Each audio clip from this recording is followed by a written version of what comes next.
Now, let's make some training with instrumental case endings. We know the rule, now we have to make the instrumental case form. I will tell you first a noun, then you have to make the form, and then you will see the right answer. Okay. Компьютер. Компьютером. Стул. Стулом.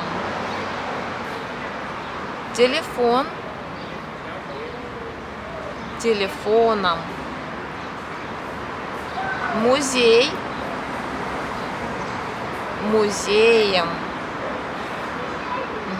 So be attentive. There are some masculine nouns that ends with a, like papa, дедушка.